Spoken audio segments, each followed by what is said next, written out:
At the end of the year, I received my annual bonus, and when I saw the number on the screen, my heart nearly jumped out of my chest. $60,000, a sum I had only dreamed about, and for the first time I could clearly see the outline of the life I wanted. For months I had been telling myself that if I could save enough, I would finally put a down payment on a home of my own. In Des Moines, Iowa. I had been working like a machine morning to night, rarely pausing to breathe, but this was the moment that made all of it worth it. I stepped off the bus, almost floating the crisp Iowa air biting at my cheeks, but my excitement warming me from within. Standing by the rail near the station, hands in his pockets, Daniel Sullivan waited for me. His expression softened the moment he spotted me, and he wrapped me in a tight embrace, asking why I looked so radiant. I teased him, telling him to guess. He tried his eyes, calculating, landing on 20,000, maybe 25. I laughed, shook my head, and lifted my fingers to signal the truth. When I said 60,000, he froze in disbelief, then whistled low and spun me around, telling me how proud he was. For me, it wasn't just money, it was a milestone. I felt powerful, independent, almost unstoppable. I told him with a mix of pride and joy that now I could finally buy a house, my own house. I described the townhouse I had been eyeing downtown close to work.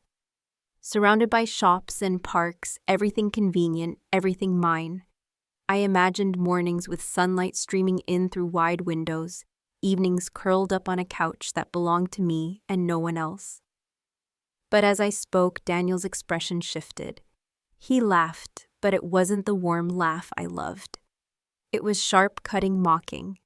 He said my money would barely cover a parking space, let alone a home in that neighborhood. I smiled knowingly, ready to shock him again.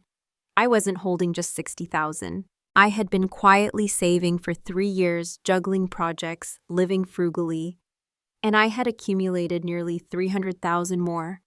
In total, I had $400,000 ready for a down payment. I expected Daniel to cheer, to embrace me again, to plan a future with me. Instead, his face darkened. His brow furrowed, suspicion and irritation coloring his tone, as he demanded to know how I could possibly have that much after only a few years of working. The disbelief in his voice cut deeper than any insult. It was as though my hard work, my sleepless nights, my endless hustle meant nothing. To him it seemed impossible that I could achieve this on my own. He knew about my salary and the occasional freelance projects, but he didn't know about the countless hours I poured into side work, the consulting gigs my coworkers turned down, the thankless assignments I accepted simply because I refused to let opportunity pass me by. He didn't see the evenings I spent drafting reports for small businesses that could barely afford to pay, or the weekends I spent tutoring students online. Every dollar, no matter how small, I saved. And when social media opened another door, I walked through it, sharing my experiences, my study habits, my strategies for efficiency, attracted a steady following. I built courses, sold them, and reinvested in myself.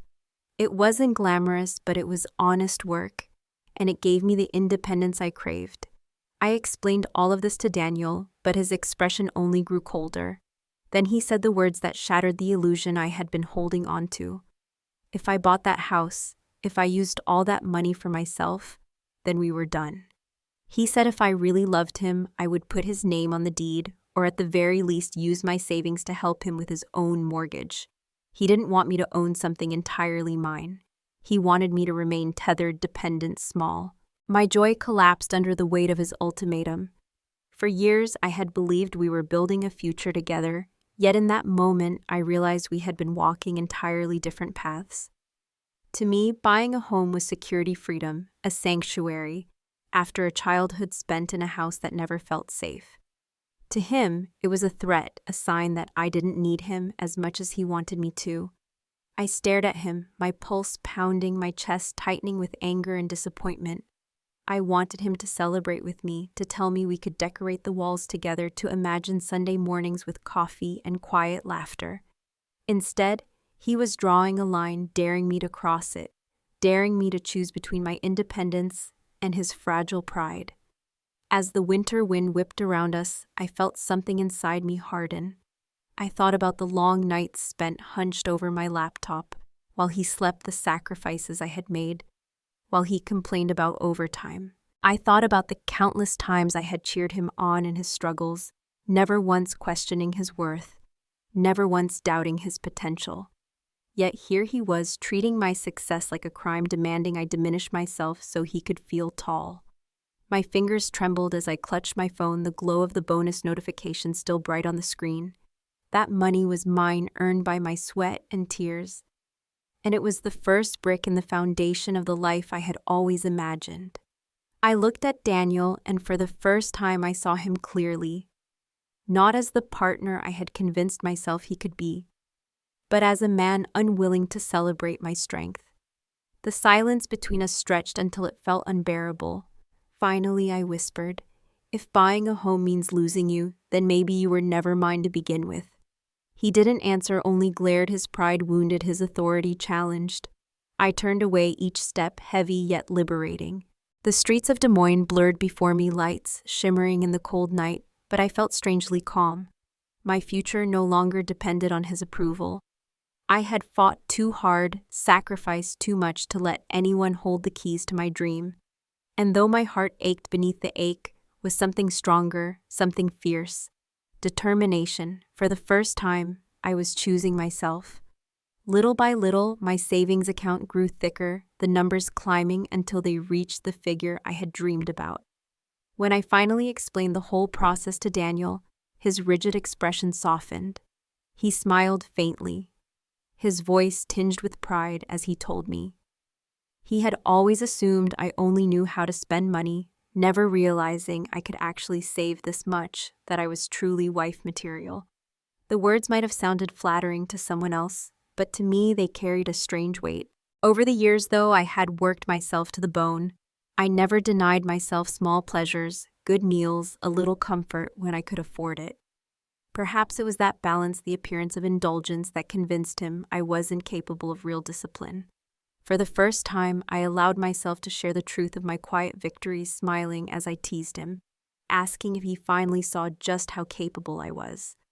I believed then that if he married me, he would discover he had found a partner who not only earned well, but also managed wisely. In that moment, I thought I was offering him a glimpse of the treasure I believed myself to be.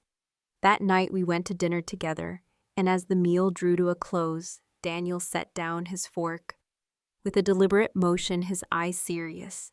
He said my name softly, almost solemnly, reminding me that we had been together for a year, and it was time to think about the future. His tone made my stomach twist, an inexplicable unease creeping in. I nodded, bracing myself. He cleared his throat and told me he was 27, I was 26, and it was the right age to discuss marriage. His family had been planning to purchase a condominium here in Des Moines as a wedding home, but prices were high and there was no way they could pay in full. A mortgage was unavoidable. I listened carefully, understanding his situation. His parents were school teachers from a small town, humble and diligent, with modest savings at best. I had always known this, and I never pressured him about housing. It surprised me that he would raise the subject so directly now. He went on to say that if I spent all my money on my own place, then what would become of us once we married? Wouldn't my resources be tied up, leaving him to shoulder everything alone? His words confused me. The house he spoke of was one his parents intended to buy in his name, with a loan that he would carry. What did that have to do with my separate savings and my plans? I furrowed my brow, trying to follow his logic. Daniel's expression tightened, irritation flickering in his eyes as he explained further. If he carried the loan alone, then the burden of the monthly payments combined with our cost of living would crush him. He insisted we couldn't survive if all his income went into debt. I realized then what he truly meant: without me, he couldn't manage it. I sighed quietly, choosing honesty over evasion. If he wanted me to contribute, why not wait until after marriage, buy the house together, and put both our names on the deed? That seemed the fairest path. He sat silent for a long moment before speaking again, his tone cold and measured. The law was clear, he said. Ownership belonged to whoever provided the down payment. Since his parents would pay that part, the deed must be in his name or theirs. Once we were married, we could split the loan repayments equally. A chill swept through me. He was asking me to help carry the weight of a debt, while denying me the right to be recognized as an owner. I felt something inside me wither.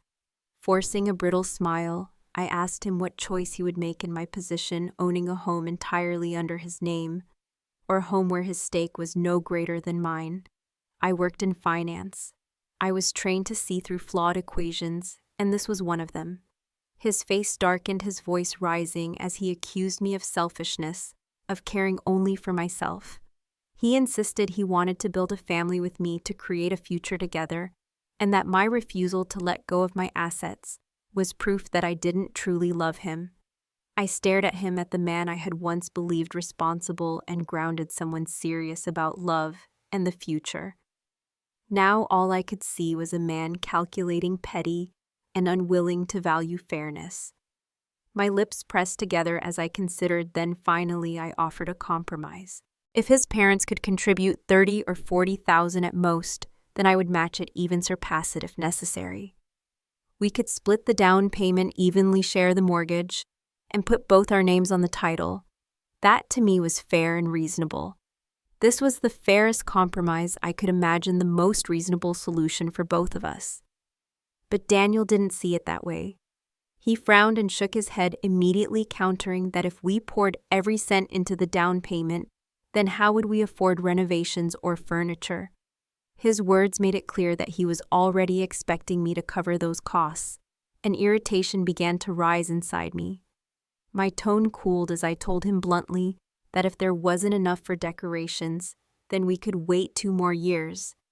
The house wasn't going anywhere. What he didn't know was that out of the $400,000 I had saved, $300,000 came from just this past year. My career was accelerating quickly.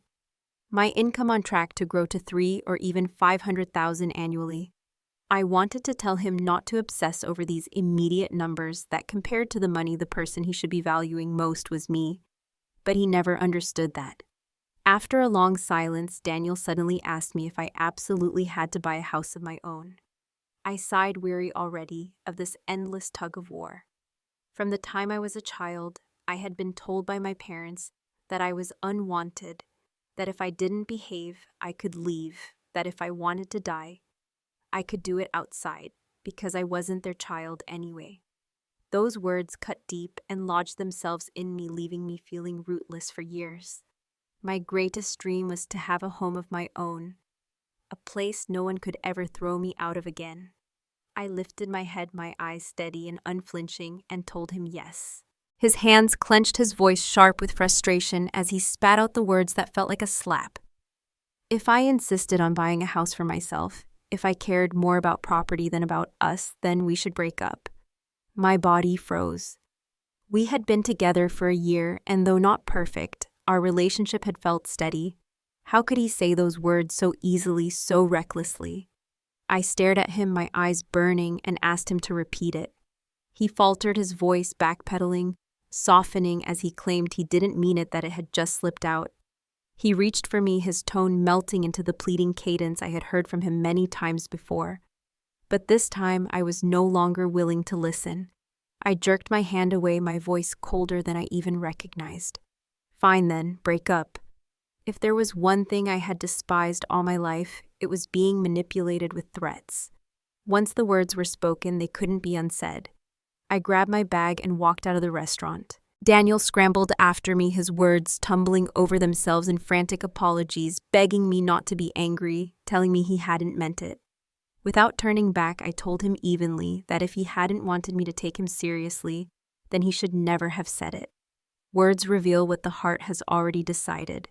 Anger propelled me forward, my steps quick and determined, unwilling to waste another breath. Still he chased me, his voice shifting from pleading to impatient, until finally he snapped, his own temper flaring. What are you making such a scene for, Ava? Before we're even married, you plan to spend all your savings and your housing fund, and you call me heartless. Who's the selfish one here? In his eyes, I was the problem. I slowed turning just enough that he thought I might listen, and he pounced on the opening. He poured out complaints, voice rising with resentment. Did I know how hard things were for his parents? How his mother hadn't bought herself new clothes in years? How his father still used an old razor because he refused to spend on a new one? How every dollar they saved went to him, and how he still had to spend money on me, taking me out, buying me gifts, making sure I felt cherished. Didn't I see how much he had sacrificed? Other couples shared everything equally, he shouted, but I only thought about myself. His words boiled over like years of bitterness finally finding a target. But did he even realize what he was saying? I turned fully, then my eyes fixed on him, as though he were a stranger. He glared back, his voice rising further, demanding to know if he was wrong, if I wouldn't finally admit my selfishness. Yet I felt strangely calm. My reply was quiet but steady. You're right, I do need to reflect. His brows lifted slightly, thinking I was finally yielding, but I didn't stop there. I need to reflect on how poor my judgment has been, to have wasted love on a man with such twisted thinking. His face flushed, his mouth opening and closing in disbelief, as my words cut cleanly. I told him his family's poverty had nothing to do with me. His parents' sacrifices were because he was incapable of providing, not because I was draining them. My voice stayed calm, almost gentle, but each word landed like a blade. He stammered, his face blotchy with humiliation. I pressed on my lips, curving into a cold smile. Whether he married me or someone else, his parents would still feel obliged to buy him a home. If he were truly capable, why not earn the money himself? Why not buy his mother new clothes? Why not replace his father's razor? Maybe what you really want is someone to carry your burdens for you, I said sharply, before he could respond. You talk about the dinners you've paid for, the gifts you've given me, but what about the meals I treated you to? The presents I bought with my own money? Did you think I kept no record? I'm an accountant, Daniel. I track every dollar that goes in and out of my life. If you really want to compare, let's pull out the receipts and see who has actually spent more. The words silenced him. His face flushed, a furious red creeping down his neck, but he couldn't string together a single rebuttal. I looked at him with cold disdain, my voice cutting through the winter air. If love feels like such a burden to you, maybe you shouldn't be in a relationship at all. Go find yourself a little girl you can raise from childhood, train her to be grateful, dependent, silent. I tilted my head, a bitter smile curling at my lips. Oh wait, this isn't the 19th century. There are no more child brides for you to control. Better yet, stay single forever, live with your parents, and enjoy a life where you never have to spend a cent more than you already do. Without another word, I turned and walked away, not giving him the dignity of a final glance. On the surface, I looked strong, but when I reached home that night, the emptiness sank into me like a stone in water. Daniel and I had been together for over a year. I had genuinely believed we could walk the rest of the road side by side. His mother had even added me on Facebook, sending me homemade preserves and pies from her kitchen, checking in on me with sweet little messages. Having grown up in a house where warmth was scarce, I cherished her gestures more than I could explain. In my heart, Daniel was lucky he had a family that loved him. Parents who worried for him, who reached out to me like I already belonged. All I ever wanted was a peaceful home, not wealth, not grandeur, just kindness and harmony. But somehow, even that modest dream felt impossibly out of reach. Was I unworthy of happiness? As I sat there sinking into doubt, my phone buzzed. The name flashing on the screen made my shoulders stiffen. It was my mother. My thumb hovered for a moment before I answered with a flat voice. What is it? Her familiar mixture of scolding and whining came through the line. What are you doing, Ava? I've called you several times over the past 3 days, and you never picked up. You're a woman living alone out there. Do you know how worried I get? Next time, answer the phone right away. She sounded like a concerned, tender mother, but the performance was hollow. It stirred nothing in me. Not guilt, not comfort, only weariness. I answered coolly. I've told you countless times, Mom. I work long shifts. I'm not allowed to take personal calls at the office. Stop calling over and over. Her tone sharpened instantly. What kind of job doesn't even let you pick up the phone? I bit back a bitter laugh. If I lose money because I take your calls, will you pay me back? Do you have any idea what my expenses are? Food, rent, transportation. If you're so worried, maybe you could send me some money to make life easier. The line went quiet for a moment, and then her voice faltered. Well, it's not that important. I just wanted to know if you'd bought your ticket home yet. I've been preparing all your favorite dishes. There will be fruit, too. I closed my eyes and exhaled softly. I can't come home this year. I'm on call for work. Just enjoy the holidays without me. Her voice rose immediately sharp and accusing. Again. How can you not come home again? Everyone will ask where you are. They'll say what kind of daughter never visits her family, never pays respect to her grandparents. My reply was calm, detached. I have to work. There's nothing I can do. I need to go now, Mom. I have a call for work. Before she could argue further, I hung up. The silence afterward was crushing. I stared at the black screen of my phone, feeling my strength drain away. It always seemed like the bad days came all at once. After all these years, I had learned how to handle my mother, but some wounds never fully healed. The only way I knew to survive was with absolute detachment. Coldness was my armor, and I had no other defense. From childhood on, no one had ever treated me with tenderness, so how could I ever offer tenderness back? Even the name I carried was a reminder of rejection. My parents had already had one daughter, so when I was born, they named me Ava, not because it was lovely or graceful, but because it signaled an ending. For them, I was supposed to be the last girl.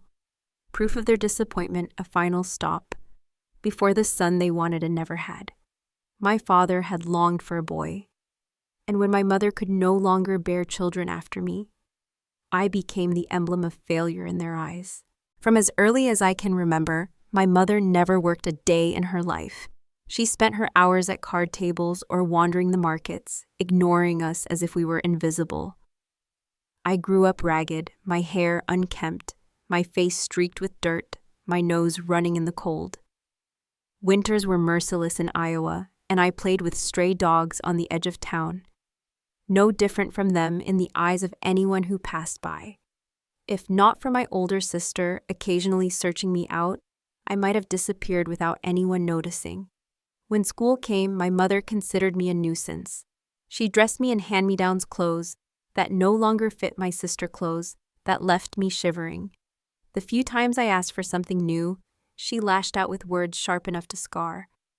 Why are you crying? She would spit. Did someone die? Get out of my house, stop demanding things I can't give. If money is so easy, why don't you go sell yourself? There's no place in this family for useless daughters like you. I grew up under those curses, bewildered at first, wondering if it was because I wasn't good enough, not obedient enough, not brilliant enough. Later, I understood the truth. They were failures, two people so small and powerless that the only place they could exert control was over me. I swore to myself that I would never become like them. I would grow strong. I would stand on my own. I would build a life they could never tear down. Still, my mother's resentment lingered sharper with me than with my sister. She refused to spend even the smallest sum on me. One winter, she gave me nothing but a thin autumn dress. The frost bit into my skin, and when my washed clothes failed to dry overnight, I went to school in wet fabric that clung ice cold to my body. From that day forward, I learned to stop asking, to stop needing to endure in silence, until the day I could earn enough to provide for myself. Even now, no matter how many coats I wrap around me, I still feel that childhood chill seeping into my bones. The woman who had neglected me so thoroughly in my youth transformed overnight into a doting mother once I grew older. In school, she barely remembered to call. But once I started working, she called 20 times a day, claiming she couldn't sleep from worry. I knew better. I tried once to confront her with the past, hoping she might admit her cruelty, even show a trace of regret. But she brushed it off with infuriating ease. You really hold on to grudges, don't you? That never happened. You must be remembering wrong, as if my hunger, my fear, my trembling in dark corners, the sting of her slaps and insults were fabrications of my mind. Later, my sister let slip the truth. Mom knows she was wrong back then. She once told Aunt Linda that she remembered everything. She remembered, yes, but it changed nothing. Only now, with her body aging and her health fading, did she suddenly discover she had a daughter she might need one day. That night, I slept fitfully, drifting between nightmares. In one, Daniel and I were married. I had poured all my savings into his house, furnishing it, decorating it, giving my everything. Then in middle age, he betrayed me, declaring the home was his alone and throwing me out with our child in my arms. In another dream, my mother appeared exactly as she had in my childhood, screaming at me, striking me because I had broken a bowl. I woke drenched in sweat, my chest tight, my hands trembling. The clarity was blinding. With people like this, the only salvation was distance. I could never change them, could never heal the wounds they inflicted. The only protection I had was to build a sanctuary that belonged solely to me. I washed my face, dressed carefully, steadied my breathing, and walked out into the cold Iowa morning. Alone, resolute, I went straight to a real estate office in downtown Des Moines. I was going to buy a house. The apartment I chose was small but perfect, 1 bedroom and 1 living room with a down payment of $60,000 and a monthly mortgage of just over $2,000. With my housing fund and steady income, it was easily manageable, no pressure at all. To avoid the risks of a presale property, I decided on a renovated unit, already move-in, ready, only needing furniture and personal touches. When the paperwork was complete and the keys pressed into my hand, tears stung my eyes. The agent smiled warmly as she handed me a free microwave. "Keep going," she told me. I smiled back, radiant for the first time in months. I'll live well. I'll never let myself be cheated out of peace again.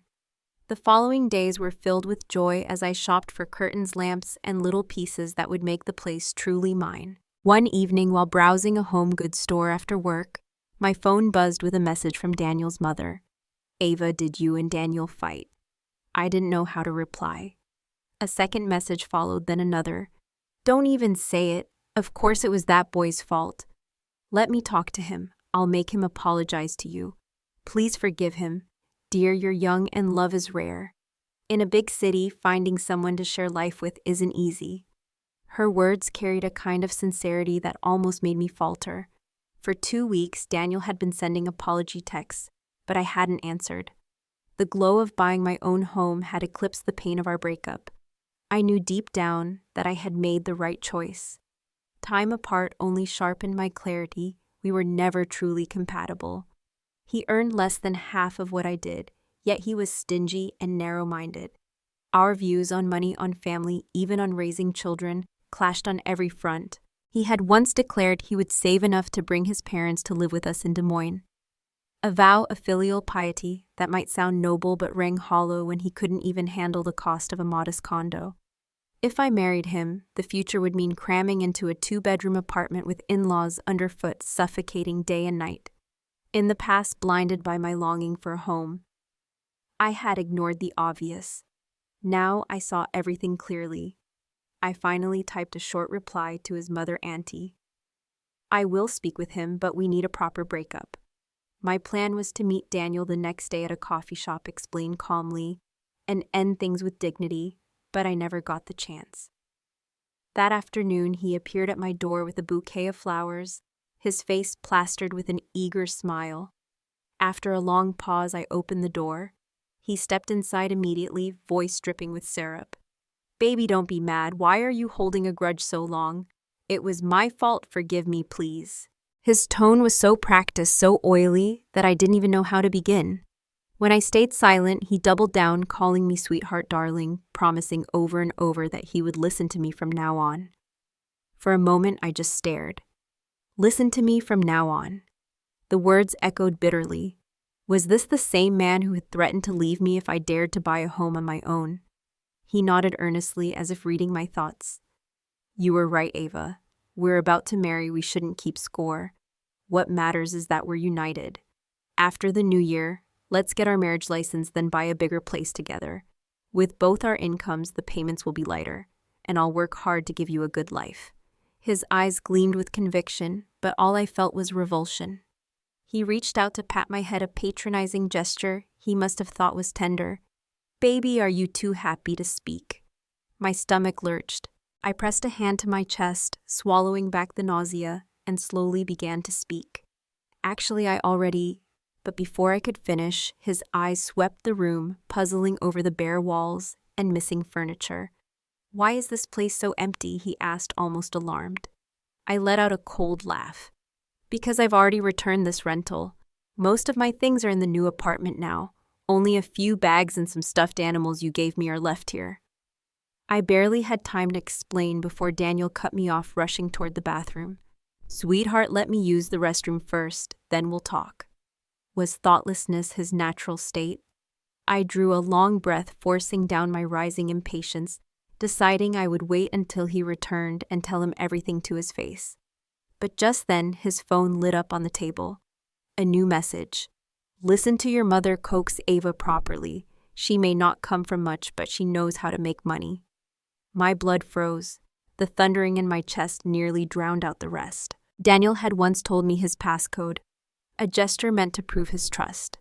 What I saw next drained the warmth from my body, a string of messages between him and his mother.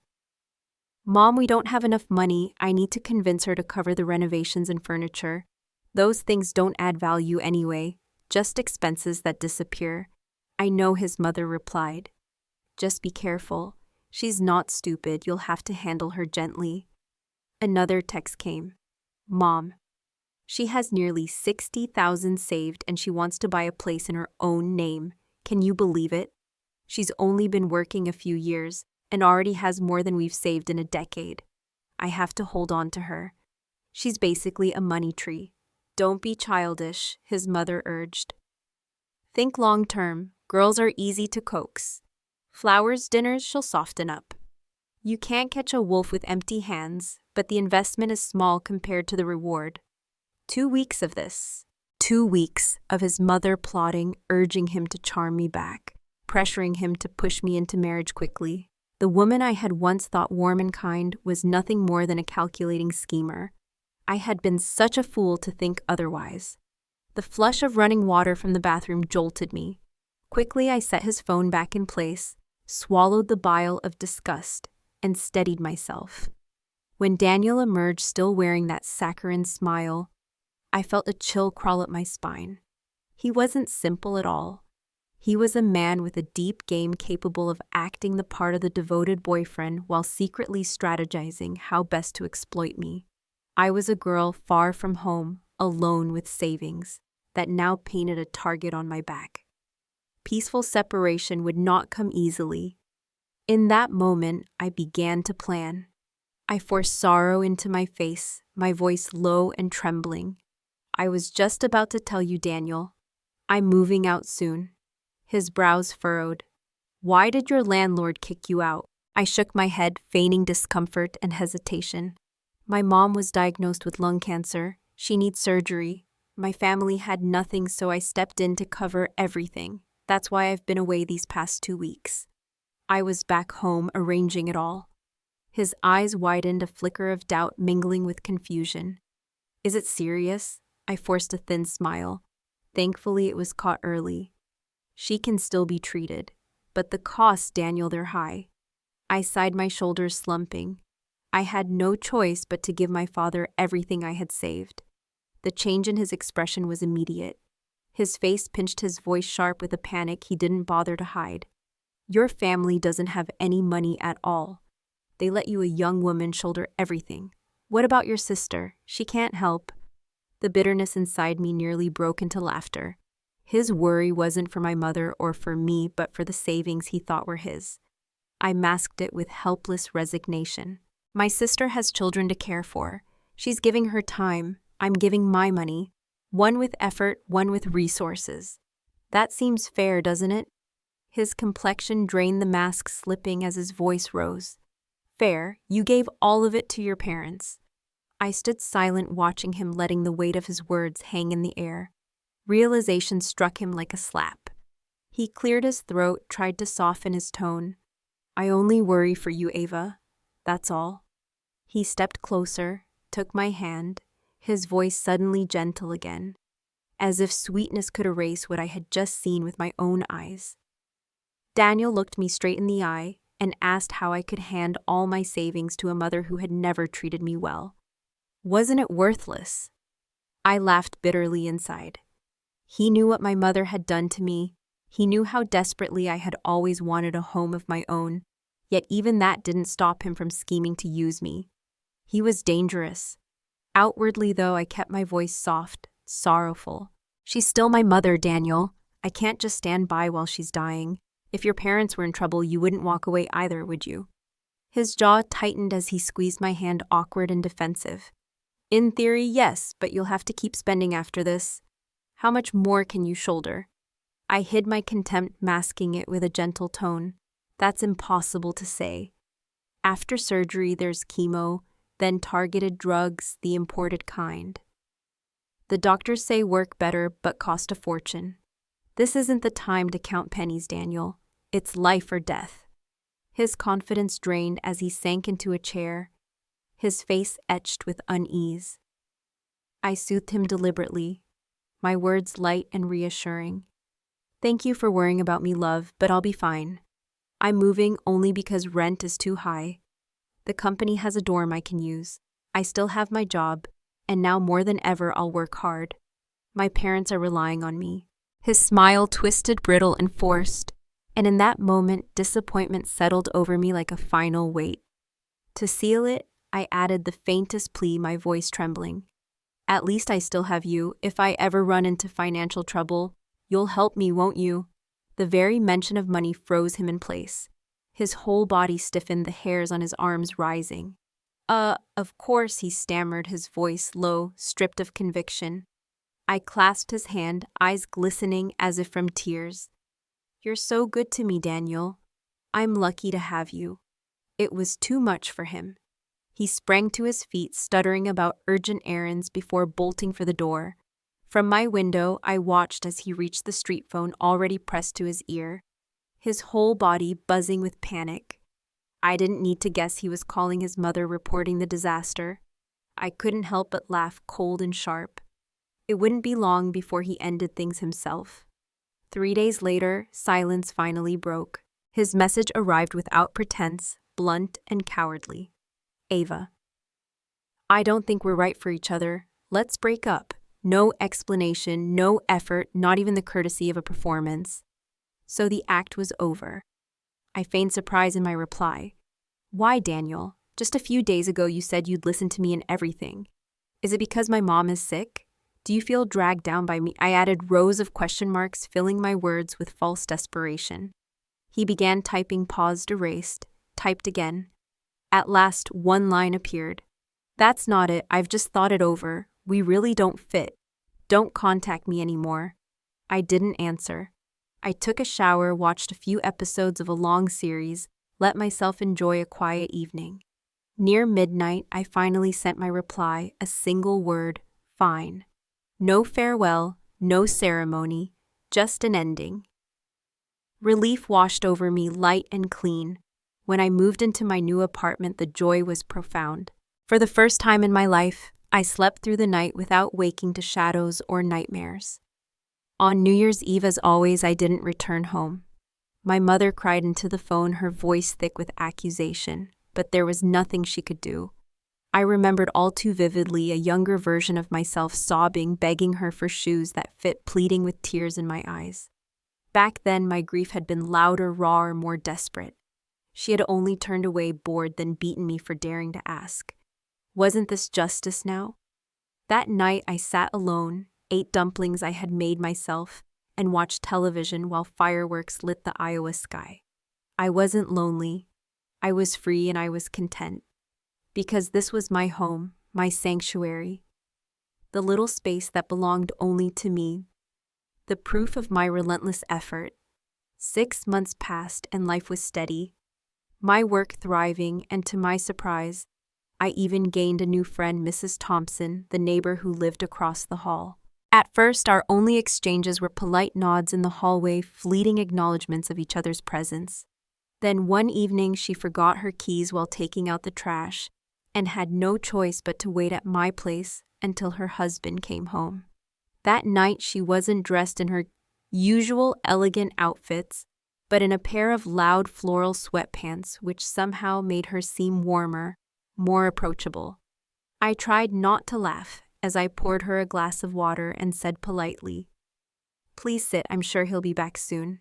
She was grateful, and as we chatted, she learned that I had moved to Des Moines alone, bought a condo with my own money, and built my life from scratch. She praised me without reserve, telling me she and her husband had also once started with nothing and turned out fine.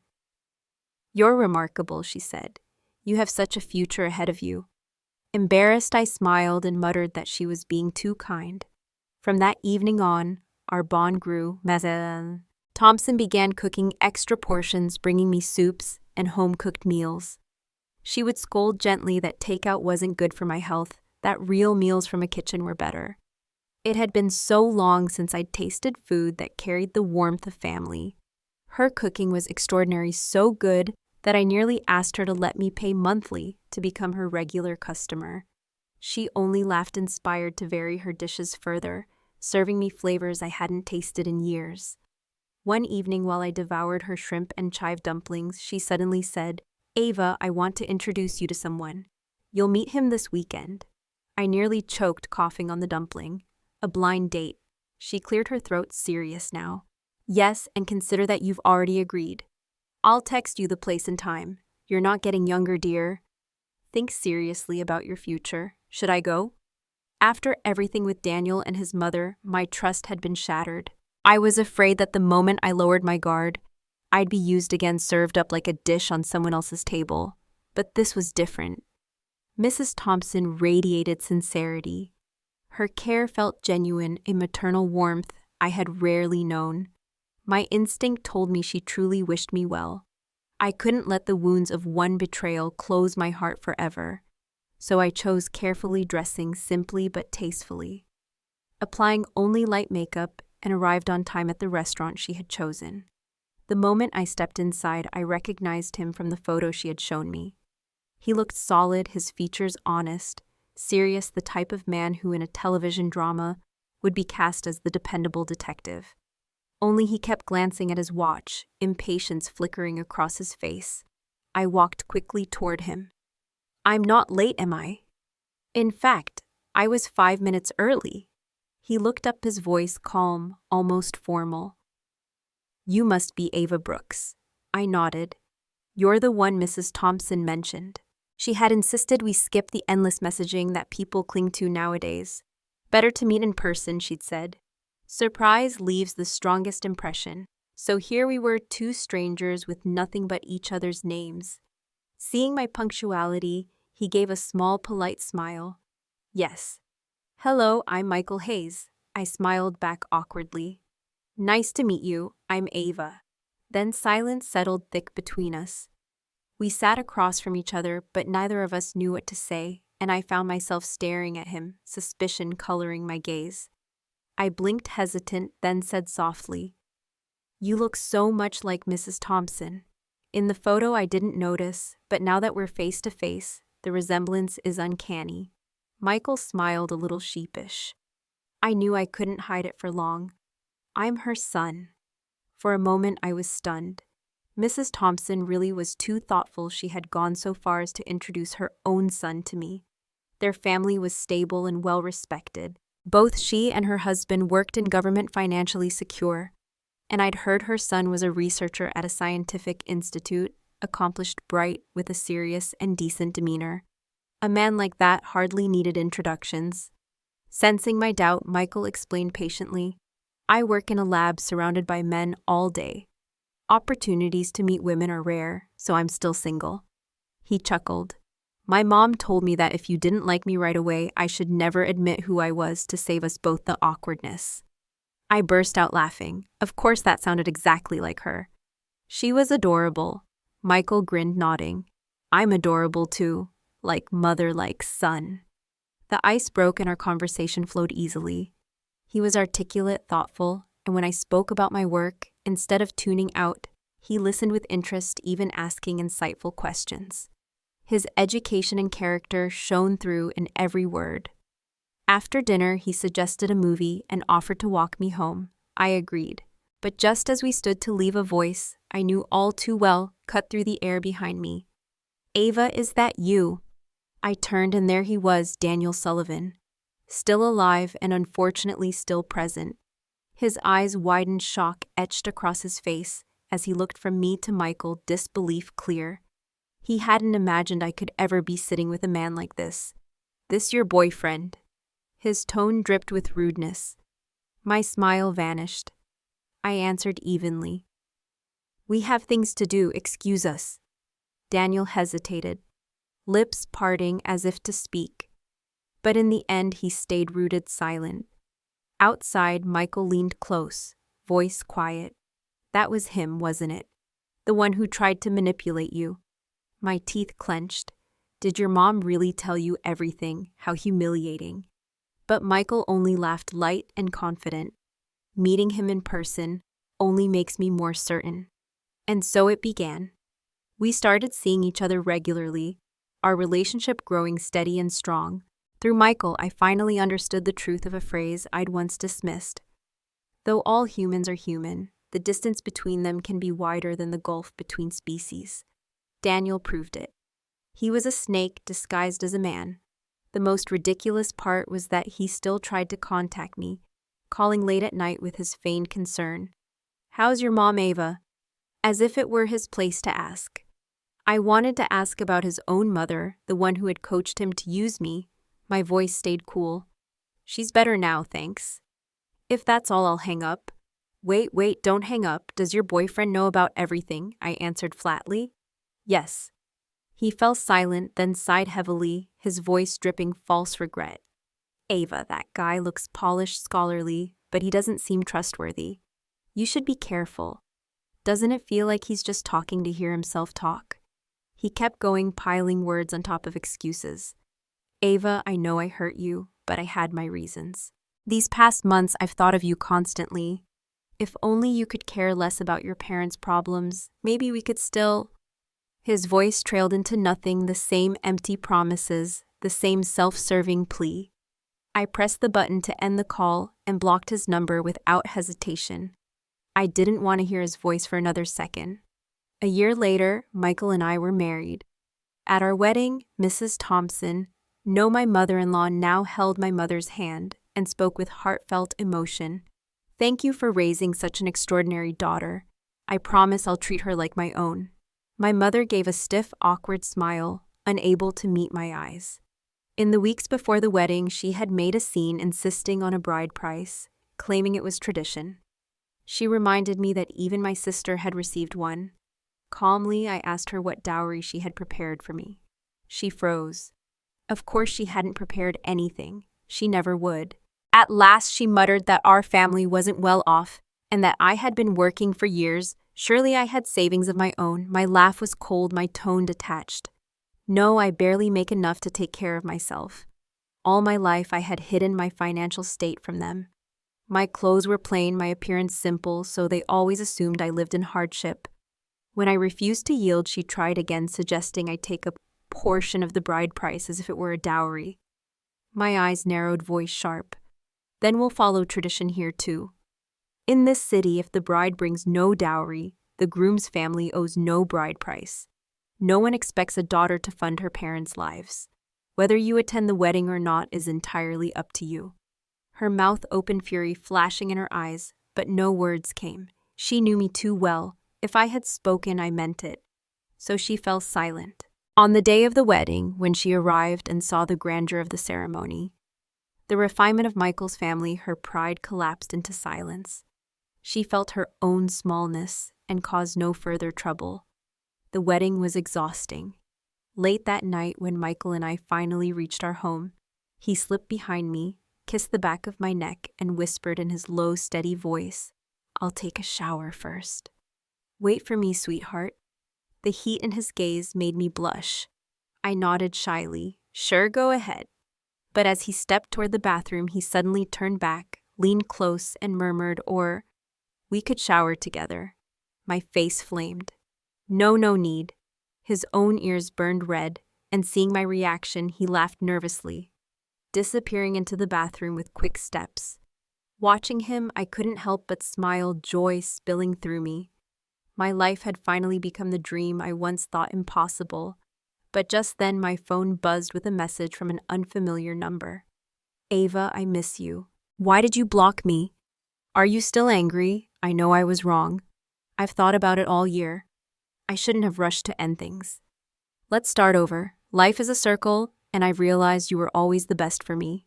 Daniel, still playing his pitiful act, still trying to crawl back into my life. I stared at the words, disgust rising like bile.